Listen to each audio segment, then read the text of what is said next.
Hi, welcome back. Today is a really quick After Effects tutorial on how I made these shadow puppets for the background. These are two guys that are talking on the phone behind me over my shoulder. Here's how I made them. First, I just have 4 assets. First asset is just a basic clip of me bobbing my head to some music and looking over my shoulders. Second clip, I get out of the shot and I just get a clean plate here without anything in it. I brought them over into Runway. If you haven't used Runway.ML, it's really great.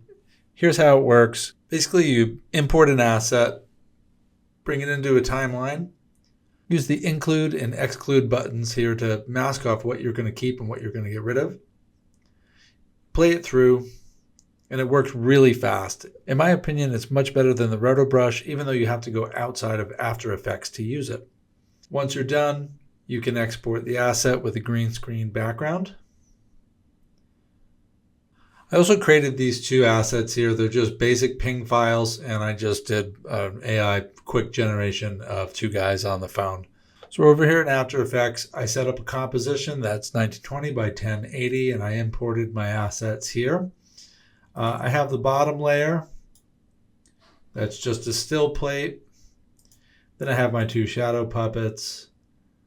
Then I have my top plate. That's just me without any background. I'll make this for you right now. So now I have an empty clip here without anything in it. Now the green screen layer for that. I'm going to bring this one in.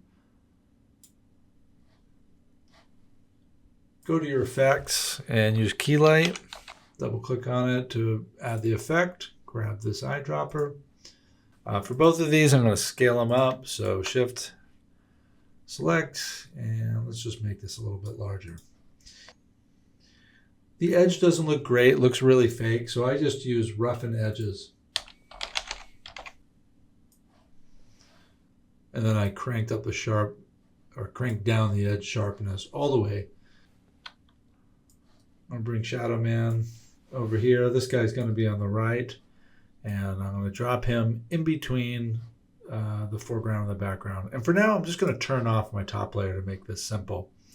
Take the background, copy paste it, and put it on top of Shadow Man. So now you have a sandwich, background, shadow, and background. Select on the shadow and open your track mats. If you don't have those open, it's the 2 little circles down here at the bottom. And we want to set our source to the layer that's right on top. That's the one I labeled MBBB.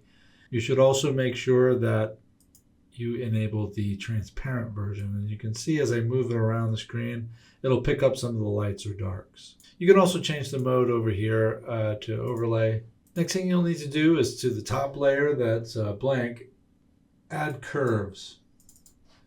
And for this, I might need to crank these up a little bit, and it doesn't actually change the image. It'll make your shadow puppet show up a little bit more. A couple different effects you can add to this are CC glass, and I'm adding that to the shadow puppet layer. Under surface, change the layer to the top layer, and then change the source to effects, and that adds a bit of ripple. You can also change the displacement here, and that will add just a little bit of an effect along the edges.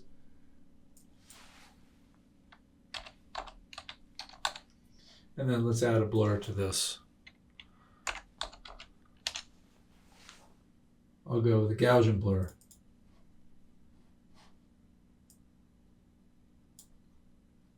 And crank it up to maybe about 11. Okay, I'll turn on the very top layer. That's the me layer there, and it looks okay.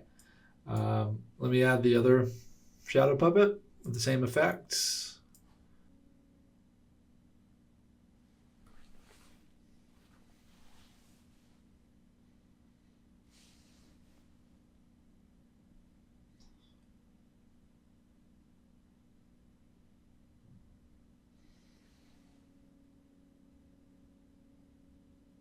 Now we need to just add a wiggle effect. So select each one, type P for position, Alt, click the stopwatch, type wiggle, grab the second one here, And I'm going to do a low frequency and a movement of about 10 pixels, and then just click off of it, and let's see how it looks. That's this guy right here. You can see he just drifts around a little bit back there. Looks good. Let's do the same thing for this one. Alt click.